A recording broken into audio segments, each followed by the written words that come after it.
Hi, it's Jen from Shabby Fabrics, back to touch on an overview of how our patchwork blocks are going together. Again, this is kind of just more of the basic kind of how did we put this together and how do we approach this block. Of course, those elements of the good solid quadrant seam allowance are really on you to do that accurately. That will depend on the final result of whether that block is coming out the right size. So we're just it's kind of more of an overview than necessarily a tutorial. This is our block 5. It has its partner block 12, and I'll also be on the second part of this video going over block 6 and 13. This is our 5, but here we've got the same kind of pinwheel going, and there's going to be some new elements in that one, so kind of a two-part one on this. As we approach this and we look at this, and that's always what I encourage you to do when you're looking at a quilt and deciding, is this at my skill level? Half square triangles that were simply formed together to create a pinwheel. More half square triangles. If you would decide to take the star single approach, in this instance, you're needing the 2.5 finish. Remember, these are 10-inch finished blocks. 2.5, 2.5, 2.5, 2.5. So remember before when I introduced the option for the star singles, we were using 2-inch star singles because there were 5 lanes of that. Now in this particular block, we made each of the sections a little bit bigger. So you'll need 2.5-inch star singles if you're going to be taking that approach. If you're not, you're going to make your half square triangles just like you did before.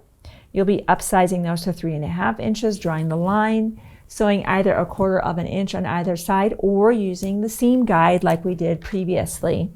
However you want to make those half square triangles, go ahead and make those.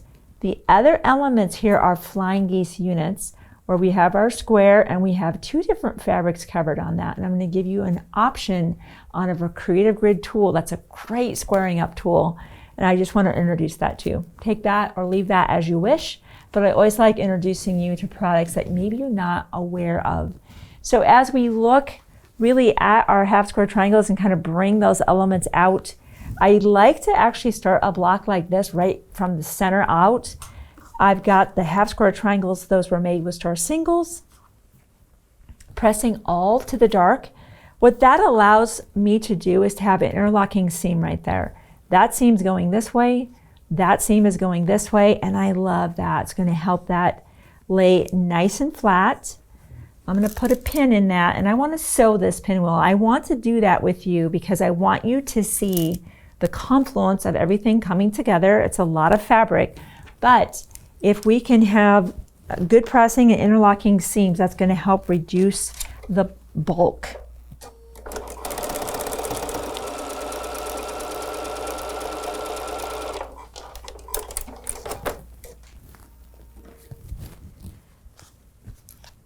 We pressed to the dark initially, but now that we have this sewn together, you can see that seam is not tipping one way or the other. What that means to us is it should be pressed open now to evenly distribute the bulk to help this section of our pinwheel unit lay as flat as it can. We don't want to now create a lopsidedness by pressing this seam to one side or the other.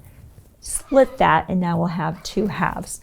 So we'll put that aside and repeat that process up here. Now keep in mind, I can sew from this side. It doesn't really matter, but let me put that back. Let me explain what I kind of just examined. I do this so habit sometimes I forget to point this out. Up here, some people would say, just place that right side together and sew from top to bottom. What do we care about? The middle. This is what I care about. Every time that's the part I care about, that's where I want to start sewing first. Here, no problem. That is in the middle. But here, as I place this right side together, it's there I want to start sewing first. It's there that I care the most about everything just hitting. Let's sew that 1/4 inch.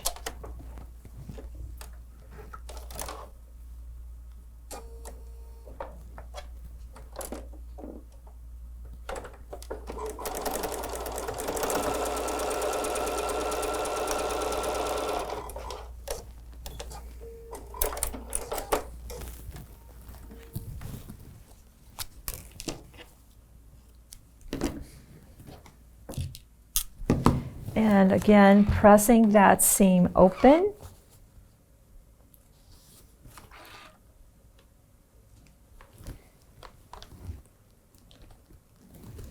Some people like to sew a bulky, when there's a lot of confluence of seams coming together, with a slight scant quarter. If that's you, the seam guide setter may be a great tool for you. That's what it's doing. It says sew precise scant quarter and seam allowance, and it has the seam guide, which you've seen me use. If you're curious about that, check out that video, decide if that's a product that's right for you. Place these right side together and pin in that intersection first, because that's what we care about the most right now. Every pinwheel is judged on that center seam, all of them, every single one. That's why we make everything else just fit. Let's go sew that and see how we did. I want to take one more glance at that seam and make sure it didn't move. Looks good.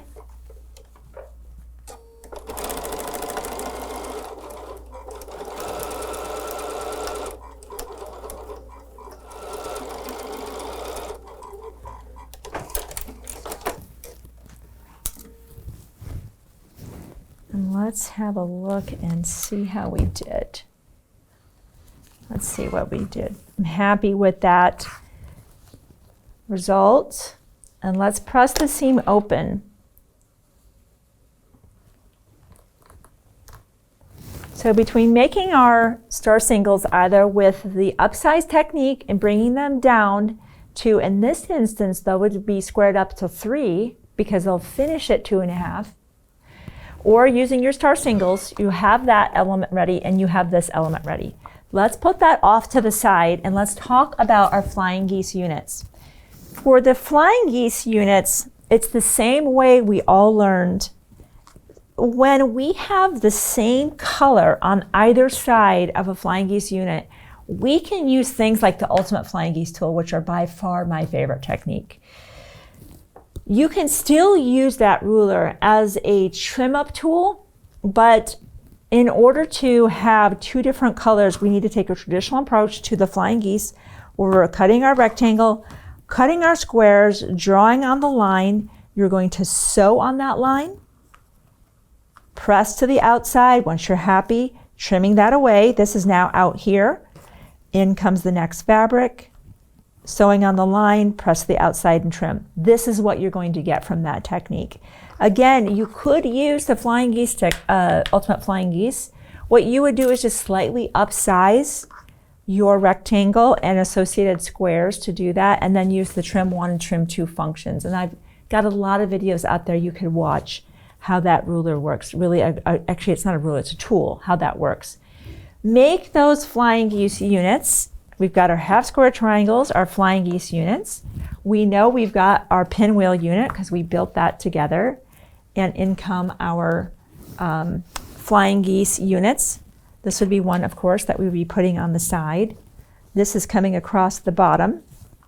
And this is just like we've done, right? You're sewing the top row, the middle, the bottom, and final assembly. And I'll flip that over so that you can see our technique. And of course, if you've got a different idea for pressing, go with that. This is just our idea, just our idea. So that is what is involved with this block. Again, I'm going to clean up just a touch. We will, for this block here, assume you already know how to make a pinwheel. We just touched on that. And then this is very straightforward. We'll touch on that. But how are we going to put that together? That'll be the focus of the second part of this video. I'll be right back. So as we mentioned, the pinwheel, we've talked about that. You can certainly use the 2.5-inch star singles if you prefer. Seam guide, however you want to make your half square triangles and assemble that pinwheel unit and set that aside. Here in this upper corner, very straightforward. Of course, we have a square. Boy, that you have to be careful of what side is right side. They're very similar. Right side together, press per the instructions, and then that top portion. That's these units in the corner. This is where I want to focus your attention, and this is where things you want to be really, really intentional, and let me show you what I mean. I brought this out and added some labels, and you might want to just take a kind of a screenshot of this from your computer if you're watching. Again, this information's in the pattern, but it's always easier to see it here. These two fabrics that make up these sections of this unit are only cut in half one time. This section is cut twice. That's these, right? So we're going to start with this one right here. Let's put those aside for now. I wanted to put those tags on there so you are very aware that that's a twice cut. And I like to use a spinning mat because I don't really want to lift that up. If you've got a spinning mat, that's wonderful. This wouldn't be a reason to go run out and get one, although I find so many uses for a spinning mat. Our goal is to keep that together. And now I'm going to cut on the other angle. Boy, if there was ever a block that could use some sizing to stabilize that, reduce the bias stretch, this is one of them. So as we look at our block here, we have this unit, right? We have this. We're trying to create this portion. So let's just place this right side together as such so that when we press that out, we're getting this upper portion. I want to make this unit with you. I don't want to do just a quick overview. This is one block that can give people just a little bit of trouble. Maybe they are not used to bias stretch, being a little bit slower, a little bit more intentional.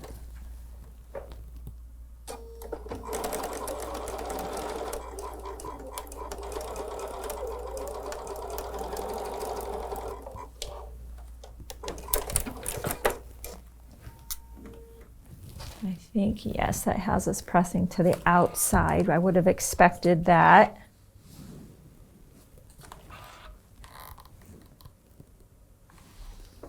So this is us here.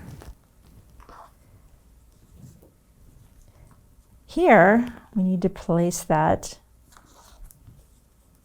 right side together, and again, so.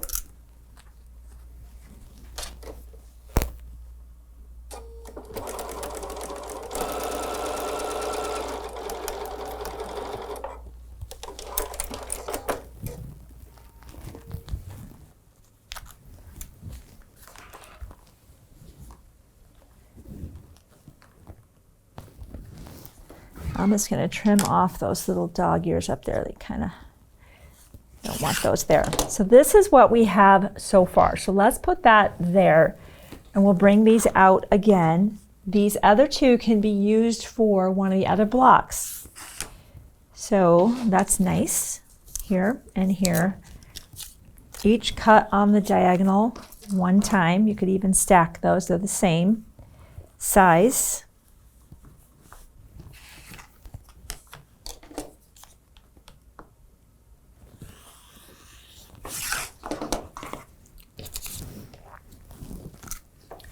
Once you have this, so now we're trying to add that to that side, right?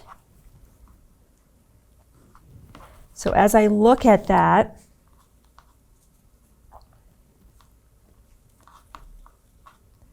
I'm trying to have the equal amount of extension past that. I like to fold my fabric to know where that place is.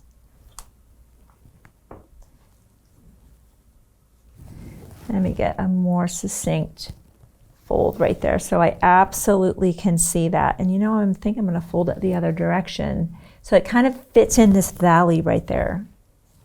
Let's do that.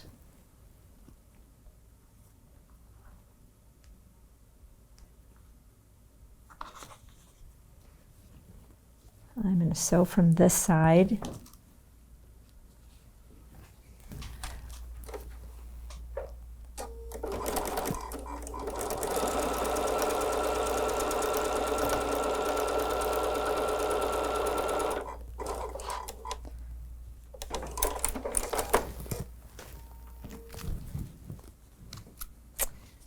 Let's see what we have here.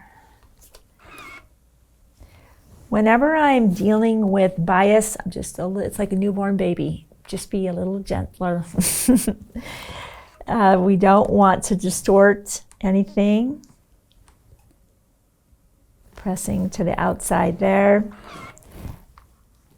And this is where we are so far, so we can kind of keep progress of that.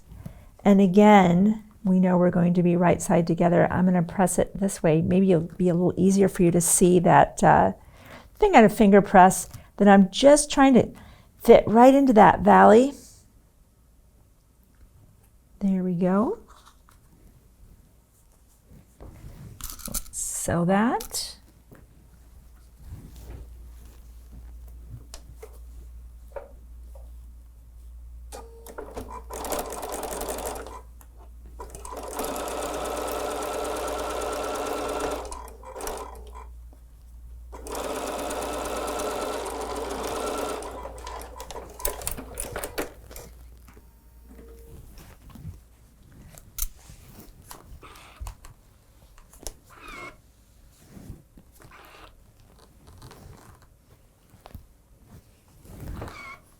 We have just a little bit of those dog ears I'll trim off.